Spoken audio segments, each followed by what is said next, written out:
Well, hello again, Calvary family, and welcome back to another episode of the Ricecast. My name is Anthony Russo. We are here in just the most beautiful Clearwater, Florida.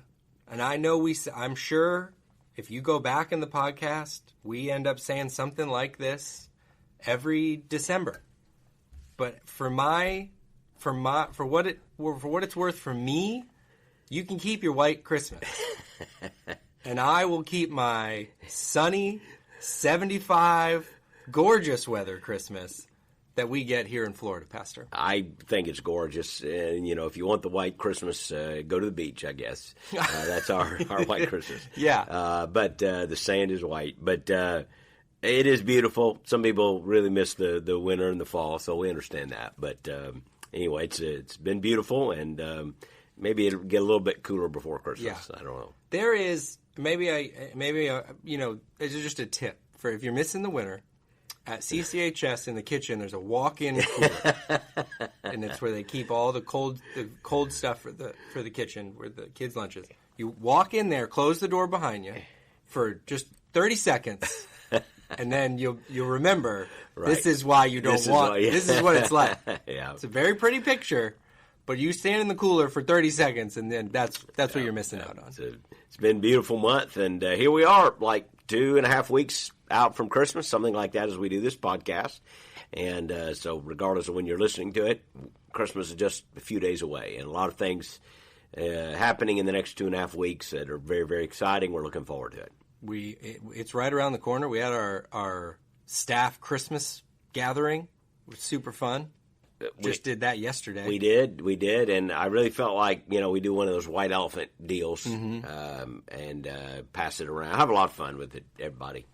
And I really felt like, I don't know if you want to comment on this, but the gift I brought, I felt like was outstanding. It really, I've been bragging on it for quite a while. I located it back in the summer, and I just felt like it was just the perfect Christmas present for a White Elephant Exchange. Yeah, it really was several weeks ago when I saw your eyes light up. Yes. And you were like, let's make sure everything's in order for White Elephant. That's right. Because the house will be brought down. And really, listen, Calvary does a lot of things right. There's no perfect church. But we knock White Elephant.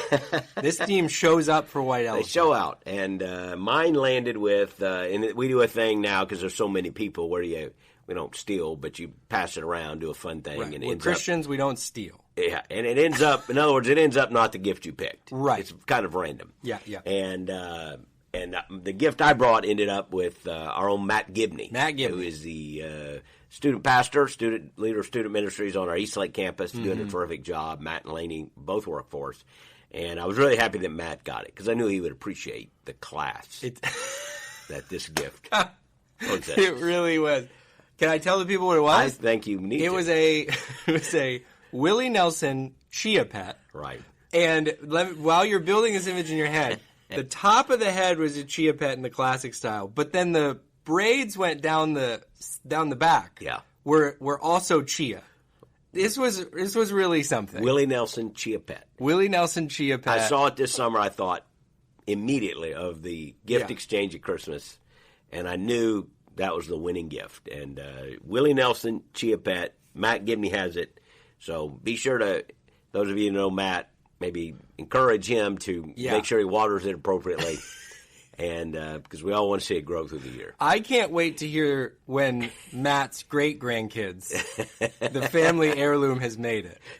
I just want it to grow. I want to see the thing grow. I don't know how chia pets work. Can you restart them? I don't believe so. I think it's a one-shot deal. Oh, man. I've not had one, actually. So I should have bought two so I could have one. Then you could, but I think you have to water it or something, and then it grows. It grows. I know that bit. Yeah.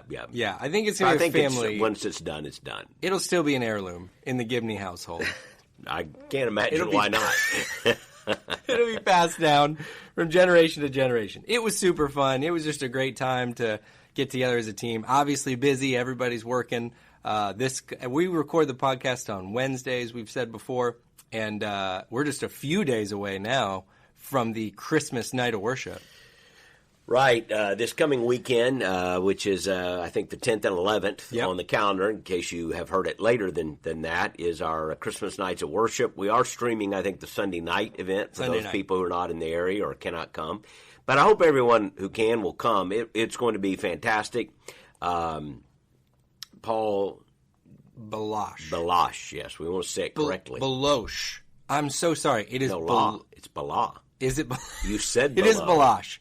I got yes, Baloche, and Anthony's not good with. I am the worst podcast host. Paul Baloche, who is an outstanding artist. Yeah, just written some fantastic worship songs, and we had him about really right before COVID. Actually, he was a guest worship leader here on Clearwater one Sunday.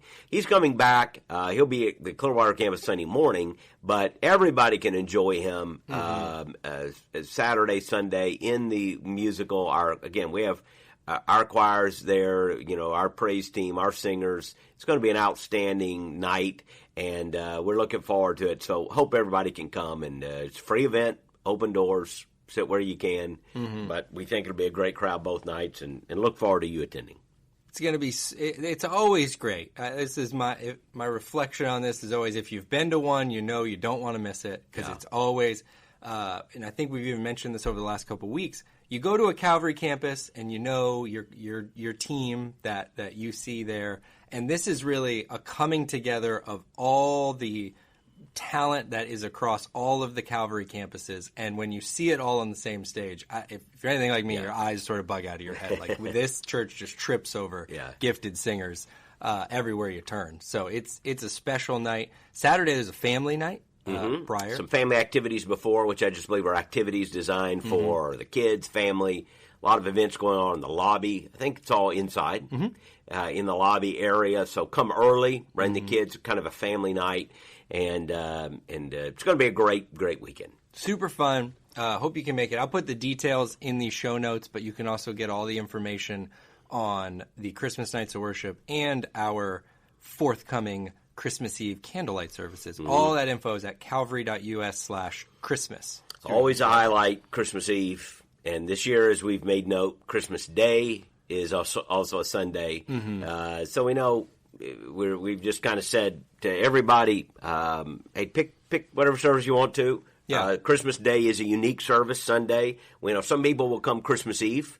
We also have service on Friday night and Saturday, and then every one of our campuses has multiple Christmas Eve services on Saturday. So that's all online, so you don't have to keep track of it, depending on your campus. They're always highlights of the year to me. That moment is just, it's just a moment when you have, on Christmas Eve, when you worship and you sing. And then Christmas Day is a Sunday. We are going to have just one service on every campus at 10:45, so just the later service hour, so people can get up, have Christmas. If they want to come to church, they can. Some are choosing to call the Saturday night services their weekend. That's fine. Absolutely no guilt, no judgment. We understand you're coming to church, Christmas Day, a lot going on. But many people want to gather and get up. It's the Lord's Day, want to come to worship. And so we absolutely are having services. Never considered not doing it. And we know it might be a smaller than normal crowd, but it's going to be a special time. And it'll be a great day together for a little bit on Christmas morning. It's going to be a great time the next 2.5 weeks. And, we don't want to take it for granted. We want to celebrate. It's a special, special time for us. Yeah, absolutely. So much going on. And there is one little note in the midst of all this that's happening this coming Sunday. Yep. This is kind of a Calvary family. We'll feel this more, and some of our other listeners. We know most of you are part of the Calvary family in some way. But this coming Sunday, Tom Hudgens last Sunday at the Seminole campus. I'm so glad to mention that you brought that up.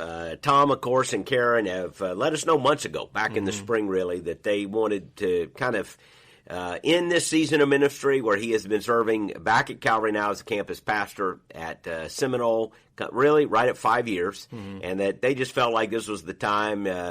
We've said, use the word retire. that's retiring. But as Tom would say, it's just retiring from this season of ministry. He and Karen have a lot of things they still want to do. They're still in great health. They have grandkids scattered across the country. They're still involved in ministries that they do on the side. Karen has an incredible testimony. They're going to keep serving the Lord. They've been faithful servants here at Calvary going back, I don't know the exact number of years, but into the 90s, early 90s, when Tom first showed up here as the youth pastor, when Calvary was downtown Clearwater, served so faithfully there, led to what became known as the Judgment House Ministry, became kind of a national movement for a great many years, and he was then involved in that and helping churches use that particular event as an evangelistic tool.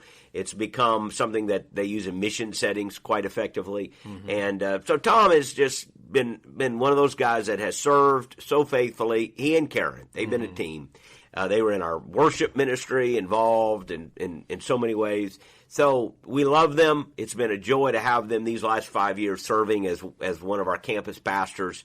And as he transitions, he's done it to the next phase of ministry. He's done it the right way, with character, with just taking care of all the things he's taken care of, getting us ready to where the next pastor at Calvary Seminole, Dan Pigsley, is already in place, and they'll be actually together this week down there. Tom will be preaching his last message at Seminole. So for our Seminole congregation, it'll be a great day, a big day, and they're going to have a reception for Tom and Karen there on the Seminole campus after that Sunday morning. But if you're not at the Seminole campus, we know there are a lot of people at the other campuses that still know and love Tom and Karen. Sunday night at the Christmas night of worship, we're going to honor them, and then at the end of the service, we have a reception for them so that the entire Calvary family can go by and say a word. But I just want to say on this podcast how much I love Tom, how much I am grateful in Karen. They have loved Calvary. They have served Calvary. They have served us well. They have finished this part of their race very well. We're grateful for their ministry, and we wish them all the best and all of God's richest blessings as they enter this next season of their life in ministry. That's all so well said, and it really, I'm fairly new to the Calvary family, 3 or 4 years at this point, and so my first introductions with Tom were as the campus pastor of Seminole, and so you're kind of like, okay, that's that. But then just the more you got to know, it's just everywhere you turned, you were tripping over someone who was impacted by Tom and Karen in a positive way, from their time as student leaders to all the ways he's been around and served. Some of our even senior level staff now were mentored by him. Yeah. People like Ron Cooney and others who, looked to Tom as somebody who was a mentor and an influence in their life. So you will keep tripping over people who have been positively impacted. Tom is a great soul winner. He shares his faith. He is just, he's made a huge impact. And so we love Tom and Karen, and we're grateful for the impact they've made. And I always love I know we talked about it a while ago, but I just love this little picture that Tom was Ron Cooney's youth pastor, and then Ron Cooney was Riley Lester's youth pastor. Yeah. So when you just talk about, like we often do, investing in the next generation, and you see these positive, healthy transitions, you see someone like Riley, answering the call and serving in the role he's serving in now here at Calvary, and then you have Tom. Moving. It just is, to me, there's such healthy pictures of the family of God. It's one of the things I think through the years we can celebrate that so many leaders at Calvary, and in some ways it's part of my story, and it's kind of a different tree, but it's still the Calvary tree of young leaders being mentored, being impacted, and then later on coming to lead at Calvary. And I think healthy churches and healthy ministries do need to reproduce their own leaders. It doesn't mean you don't sometimes bring in outside leaders to come in and join your team or impact. You do. But if you're not reproducing leaders from within, you're going to be out of business pretty quick. Right. And so when you look at Calvary and see the legacy that predates me, but the legacy of seeing young leaders trained, equipped, inspired, deployed, and then brought back and given positions of influence. It's something we can be thankful for. Again, Tom Hudgens has lived that so well, and so we do celebrate that. And we love you, Tom and Karen, obviously, lots of times to celebrate and honor them. in the next couple days. And they ride Harley. Did you know that? They have a Harley.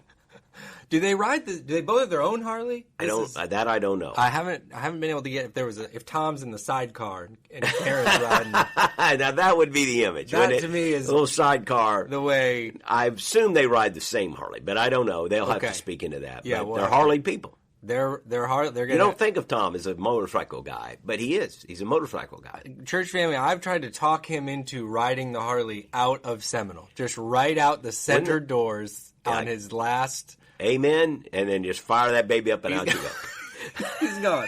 But he keeps telling me there's a covered dish reception I can't miss. So I said, that's fine. But I think the Harley is still my first choice. We're going to honor whatever he wants. And, of course, if Tom's listening, as two card-carrying members of the Bald Guys at Calvary committee, we're sad to see one go. We lose another one.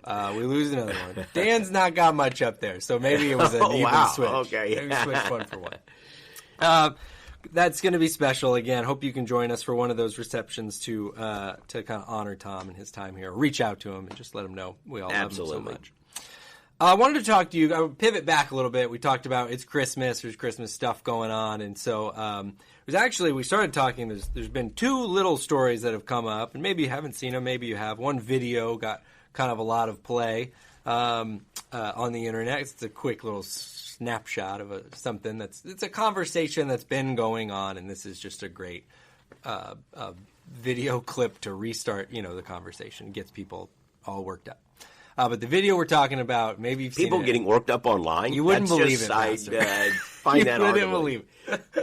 You would be shocked, but it does happen from time to time. It's a video of drummers on wires in a worship center kind of setting, floating above where the video I saw is clearly a rehearsal, and they're kind of zipping back and forth way above. It's just a very elaborate production. Yes. It's a very snapshot of this is a production clip.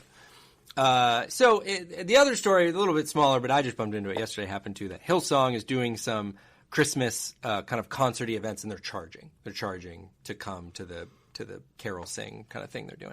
But what it's brought up is this kind of question that's been around for a while of how this is worship in a lot of settings. Well, I guess maybe that would be one of the first questions. Is it worship?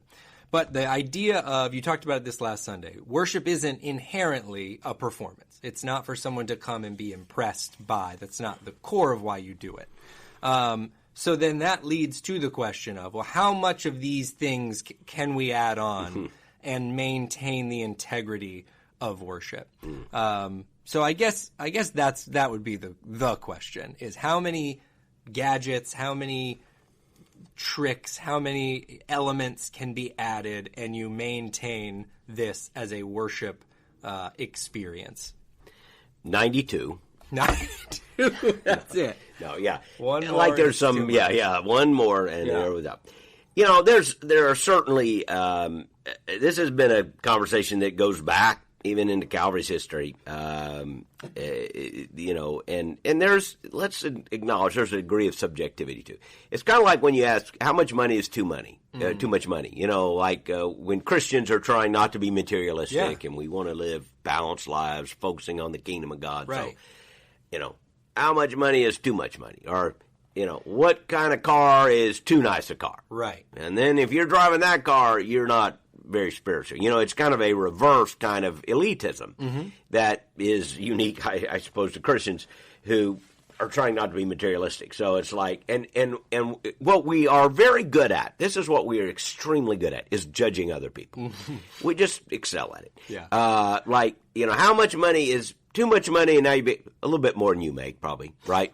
You're always going, it's that guy making a little more. My salary, that makes sense. But that guy, or, hey, my car is fine. That's not too extravagant. But now, that car he's driving over there seems a little extravagant, And I always joke about this. Sometimes in churches, somebody will buy a new car, and then they apologize for it. It's like, it's again, only in churches, well, I really needed it. The other one, the tires were falling off. It had 800,000 miles, and it was a 1952, or something. And you're like, look, you don't have to apologize. Yeah, you got a nice car. I'm really thrilled for you. Yeah. don't worry about it. Right. There is that sense of just mind your own business sometimes. Don't. Who made you a judge of somebody else in Romans 14? Don't argue about disputable matters. So to me, there's a lot of people on the internet that the hobby is let's judge other people. Let's just figure out what people are doing and let's offer expert commentary on how other churches ought to do it and how other churches ought to live their life. So there's that strain of this. Then there's a strain of just it's popular to knock mega churches. For whatever reason, it's just popular now. Whereas before we admired churches that could reach lots of people and make what seemed like a mega impact. I grew up under that age. That was kind of like you admired that. You wanted to learn from that. Now it's become very popular to knock that. Like, if they were really spiritual, they wouldn't have all those people coming. They must be watering down the message or they're doing too much of a show, So how much is it? Well, a little more than you've got. That is too much. That's what you think, Because in my church, we got so many microphones and so many lights. We're fine. Right. But now that church, that's a little too much. Too much. And at some point you want to go, is it just a matter of taste? Like what are you doing there? Now, so I think those two strands have to be acknowledged. And therefore, I think entering into a conversation to assess what somebody else ought to be doing is just always dangerous ground if you don't do it with fear and trepidation. Having said that, there's a lot of what has gone on, and I'm not talking about those two situations particularly because I really don't know much about them. I think I did see the clip of the drummers flying and somebody making a smart comment about it. I didn't know what church it was. And I'm like, whatever. But there is a sense of perspective of what is it you're trying to do at Christmas. So I'm not going to speak for other people, right? Because I really haven't analyzed that. I can just speak for our perspective and the way we viewed this. And let me just say, there are churches that for years, you started off doing these Christmas, they used to call them cantatas, which I think is a formal term of some time. It's Spanish for 15. Is that okay? Well, whatever. I have no idea. Okay, yeah. But it was, then as the churches got bigger, they were musicals, and I can remember the first church I saw doing one was really not the church I grew up in. At Calvary, they just would do these Christmas musicals, which were not. And then I had a church that I attended in college. I mean, all of a sudden you had live animals and actors angels flying through the air on wires, and it was spectacular. I was like in awe. It was like, this is fantastic. And of course, it became its own cottage industry. And so some churches, famously, it becomes the tail that wags the dog. There's a church, a well-known church that, I think the budget may have exceeded $1 million. I mean, they paid singers to come in and artists to come in, and it began to take on, they had a full-time staff member, at least one, whose job every year was just nothing but getting ready for this musical. Wow.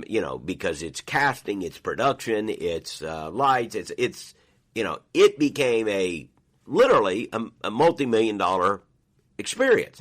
And then they would sell tickets, this particular church, they would sell tickets, and it was it was like going to a Broadway performance. Yeah. Now, again, they tried to keep it very Christ-centered, and they tried to tell the story of the Nativity, but it was indisputably also entertaining. And they were clearly going for entertainment value. You're flying angels through the air, and the singers are really good. They're paying professionals.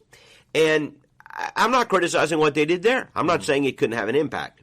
I can only tell you that is not what we're trying to do. And again, I really don't want to be critical of what other people are trying to do or question their motives. There was a time at Calvary where we had very large productions. And they were outstanding. And so many people that I'm talking to who are still here were in those. I'm in no way criticizing them. We had this towering Christmas tree back in the 80s, 90s. And if you're at a certain age, you don't know this, but they would build these massive trees, stories high. Yeah. And then, hundreds of people would occupy the trees, and there would be lights, and it would be mechanical, and the lights would flash on, synchronized, and people would dance, and there was ice skaters and so forth, and it was fantastic. And Calvary did this on the West Coast, probably one of the biggest performances. It was a big Christmas standard, and it did occupy 4 to 5 months of the church calendar of preparation, behind-the-scenes work. The stage was built every year. It was massive. Now, one of my favorite stories comes from my good friend Jimmy Scroggins down at Family Church. Used to be First Baptist West Palm Beach. Oh, okay. Still is, but they're known as Family Church. And Jimmy is a very good friend. But you can view this online. In fact, you should go YouTube this. But when he first got there, they were doing one of these. I don't think they do this now, but they had the animals coming in. Oh, okay. Camels, giraffes, various, maybe giraffes, maybe not giraffes. Camels, I know. I think it was a camel. And I should have got my facts here. But the camel fell. For some reason, It either fell off the stage or I think as it was walking down the aisle, if I remember the video right, they would come from the aisle, the three kings riding camels. Oh, yeah. And maybe the king on the camel was a bit too heavy. I don't know what happened. Right. But the camel fell. It toppled into the pews. And this made like national news. And so you should, I think if you YouTube this, you can still see camel, falls on people. Oh, no. So Jimmy's a friend, and we have a bunch of guys at Tech. So almost every year, somebody puts that video clip back out and reminds Jimmy of the camel. Yeah. It's what friends are for. We never had a camel topple, but it wouldn't surprise me if we'd had live animals. I mean, it was that kind of a production. And that kind of had its run. But you're right. This can happen with anything. It can happen with a small church cantata, or it can happen with a mega church musical. And I'm not suggesting any of these churches are guilty of this, but I'm suggesting it can happen where you do begin to lose the whole focus of it. It's amazing to me that when Jesus was born, you have this massive choir of angels, but they appeared to shepherds. It's like, the production that could have happened didn't happen, except to a bunch of guys out in the field. Yeah. It was almost like, on purpose, there's a disconnect. And again, I'm not saying that, therefore, you can't do great production. Sure. Our nights of worship, so I'll just say our philosophy is this. Our philosophy is that it ought to be a time of worship. It can be fun. It can be entertaining. That is, the music is excellent. We do bring in some things, extra lights and things and various things we do. So it will have an added oomph for the weekend. So we try to have, and people would probably criticize us, some high production values and lighting and sound and so forth. And I know our team works really hard. The creative people who, they really want to do this, they get the chance to do it. But it makes the night fun and special. But what we have tried to do is still focus on the music and the message. And while there's some fun music, our focus every time is we really want it to be, it's why we call ours Christmas nights of worship. Yeah. And everyone loves to hear Christmas music. It's an easy invite. It's a great community impact. But we really believe, and we've gone over the order. I've been looking at it this week. That you will walk away knowing, A, the gospel was clear. Yes, I had fun. Yes, the music was incredible. Yes, the production values are outstanding. But the gospel is clear. The gospel is shared. And the focus is on worshiping Jesus. Now, I cannot decide for every church everywhere. I can barely decide for myself and, lead our church. So I am not here to judge my others. Right. But for us, it's you're looking for the Goldilocks principle, which is let's do it well, let's do it right. In other words, we're looking for the just right, without becoming focused on just production and entertainment. That's us. We're trying to strike the middle ground. People will have to decide whether we do that or not. I am sure there will always be people who walk away going, they did too much in production. And there are probably people walking away going, they didn't do enough. They should do a whole lot more. They should have actors and dancers and drummers flying through the air. If you knew what they were doing serious in other churches. Yeah. Okay, that's fine. I learned a long time ago you can't please everybody. Yeah. But I can tell you this. Our heart is to worship the Lord, to make it a fun, wonderful, joyful night, great music, great production values. But our focus is we really want it to be a night of worship, to worship Jesus. And I would just... To me, it's not a matter of how much is too much. It's where is your heart in all of these things. And I do think it is possible for churches to get caught up into entertainment and production values and miss the heart of the message.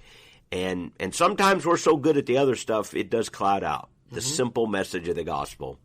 And yet, at the same time, it's a glorious, fantastic message, and you want to throw all your creative talent and energies at telling the story as best you can tell it. Yeah. So I guess that's my take on that. Yeah, it is. And it's such a good reminder, first of all, of the principle you were discussing. Anytime you're looking across the bow and you're making judgments, that was so perfectly worded, like you said, how much is too much? A little bit more than what I have. So rarely does this judgment come with like, you know what, I got to really look in the mirror and see what I have. Yeah. It's always quick to go like, I saw that, and that was too much. Yeah. So I think that's a great reminder. Anytime you see any story like this. I had a thing a few years ago, probably too personal story, but I don't mind telling it. When we had, years ago, when we were doing some things, again, a very generous family helped us in providing for what is now the football athletic complex in our church. It was a major gift. To this day, I'm very grateful for their generosity. They didn't have to do that. But it helped our church, it helped our school build what was at the time one of the nicest athletic complexes in Pinellas County, and may still be. It's outstanding. I've had people come here and go, this is a small college athletic complex. The field is outstanding. Yeah. It's a turf field. That was kind of not many of those were in Pinellas County at the time. Track, scoreboard. I mean, everything is first class. You could you could have mowed some grass and laid some sod and told people to set up chairs. We did it, but we didn't. We did it nice. We had the opportunity to do it nice. So there's always going to be somebody that will criticize you for that. Well, that money could have been spent doing this, that, and the other. Well, not really. This was money somebody gave for this specific project. Yeah. They certainly have a right to give it where they want to give it. They saw this would have an impact in this school, and through that, in Christian education for years to come. I think they made a very wise investment. But I remember getting one family, for whatever reason, they criticized us online. Somebody took a couple shots at, how building this, doing that. And it was back, I don't get on Facebook as much probably as I ought to, but the same family then started posting pictures, they'd criticized us, from their condo in Disney World, where they had gone on a big vacation to Disney World. And I'm just like, wait a second. You're going to criticize another person for giving money because you felt like it was too extravagant. But they gave it away to the kingdom because they believed it would impact the kingdom of God. At the same time, you're going to take thousands of dollars and spend it on yourself and brag about it on Facebook. Now, I have no problem with going to Disney World. Yeah. I'm not the one shaming anybody. Yeah. All I'm pointing out is the disconnect. Be careful when you sit in a seat and judge other people. Yeah. Especially how they spend their money. It's not your money. You've got enough problems worrying about how you spend your money. You don't need to worry about some mega church somewhere else, how they spend their money. Don't worry about it. Don't worry about it. You don't even need to comment on it. Worry about how you're spending your money. And the truth is, are your priorities right? I just feel like if we all took care of ourselves and our own heart and our own focus and our own church, we'd be better off than just spouting off about what somebody else is doing. Yeah. So drummers flying through the air probably are not my taste, just if you want to know the truth. For me, I'm a simple guy. Maybe it's too much. On the other hand, if I was there, I might go, wow, that's pretty cool. The guy flew over my head banging the drum. But that's them. Yeah. It's okay. Yeah. They didn't take the money from me. Right. So what are we going to do? And by the way, I haven't gone to the show. It might be the most Christ-honoring show and hundreds of people. That's fantastic. I'll let, to me, that falls into the Romans 14. Don't pass judgment on disputable matters. Who are you to judge your brother? You can comment, if there was a time and place to comment privately. But to me, the fact when people go online and just publicly disparage others, I find it distasteful and I find it unhelpful. Yeah. Let's focus on ourselves. We're going to try to honor the Lord, worship Him. We are going to have some exciting stuff that's fun. We try to hit it just right. I'm sure we don't hit it just right in everybody's mind, but we're certainly trying to do that, and that's our focus.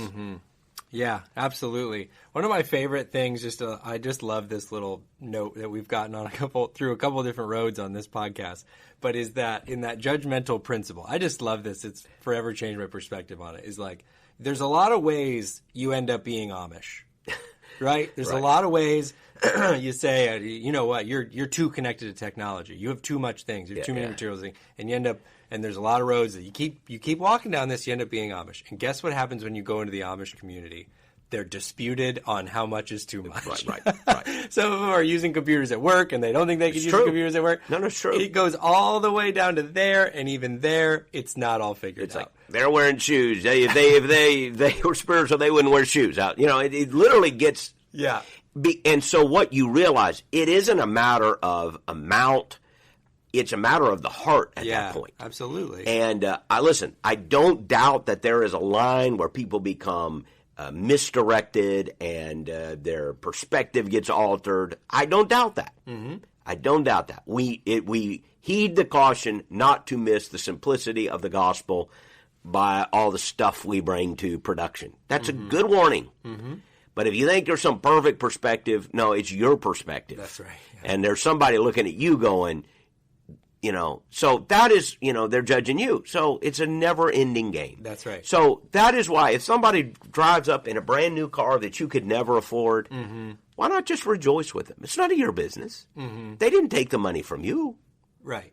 Okay, so they're driving whatever, I don't know, a Bentley. Right. Did they steal your money to do it? Right. No, so don't worry about it. Yeah. Hey, good for you. A guy driving a Bentley. Yeah. Maybe he'll give you a ride one time. Be grateful. Yeah. And you don't know how hard they've worked. You don't know how much they've given away. Mm-hmm. Make your choices as the Lord directs you. Mm-hmm. I do think there's a beauty in simplicity, but you're right. It's a game you can't win if you are trying at times to out spiritualize somebody else. You cannot win that game. No, it's a good reminder. And speaking of new cars, this is an important reminder. I know you see a lot of commercials where the couples and the spouse gives the other spouse a new car.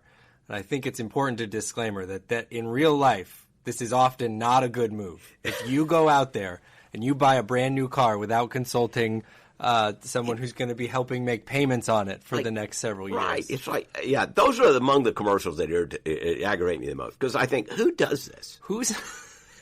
Do you know any human who has ever surprised someone with a new car on Christmas? Maybe they have. Maybe some of our listeners have. And they should write us and tell us about it. Yeah. But this idea, you walk out and there's two cars. Right. A his and a hers. Yeah. Or the one I love is where the guy walks up and the grandfather thinks it's his. He gets a car. It's like, it's a car. Like, really... that does seem to be a bit. Don't get swept up in the December to Remember campaign and end up getting into a car payment that you have not consulted your spouse on. Yes. It's just a reminder I like to put out there. It seems very romantic. Yeah. It seems very fun. Yes. I'm telling you, this will lead to a not fun rest of your year. You almost speak like you have experience in this. I wish I. We do. We talk about that. Honey, I bought you a new Mercedes. Great. Yeah, we're going to pay for it next month, and for the next 8 years of our life. That's it. Maybe you should have just, just flown it by. Gone out to dinner or something. That's all. Quick chit chat, worth having. No, but we are really looking forward to this weekend. Again, we're recording this on Wednesday. I don't know what exactly. We do not have flying drummers. There will be no flying drummers. Unless someone jumps off the platform. If a drummer is flying, something has gone horribly wrong at our Christmas night of worship. Alert the authorities. That drummer is not supposed to be in the air. But it will be super fun. I even did want to say this because we said Paul Balash is coming. And even that, again, just one more little turn. I'm sorry, I can't stop. But even Paul, he's such a worshiper. He's written so many powerful worship songs. I encourage you, if you're not familiar, he was here with us before. He's become a friend of our worship team here. And even when he was here before, he was talking to them. He was approachable. He's been coaching, helping. Yeah. Brad, Kyle, a lot of our guys. Mm-hmm. He's got a great Christmas album. Yeah. Do they still call them albums? Yeah. Record. Exactly. Christmas. Whatever it is thing. Used to be a record. But it's a thing you download. Yeah. But he's got a great Christmas project out. Yeah. And download it. Be great to get that. Listen to it this week. Yeah. He is tremendous. We love Paul. And, of course, Brad, Kyle, all of our great singers. Yeah. Leanne, Jen, I get run down the list, right? Yeah. We got, like you said, so many. They're going to be here. It's going to be a wonderful night. Jess, Ethan, and Ashley, all of them. But thank you. I was trying to reinforce that Paul really represents that. Right. Like when you say you're hitting you're trying to find the Goldilocks. We wanted to worship. He's a worshiper. It's going to be such a fun night. We're so glad he's going to be with us Sunday morning. It's going to be a great weekend. So lock in, block out the calendar because it's going to be a lot of fun here at Calvary. We hope you can join us. And thank you for listening to our podcast. Appreciate you. Appreciate everybody we hear from. It's very helpful, if you haven't already, wherever you listen to the podcast, to rate it or leave a review. Both of those things are helpful. Helps to kind of spread the reach of the podcast. So if you would take a moment to do that. But we always like to say we just so appreciate you. We love you. And we'll be back with another episode here very soon.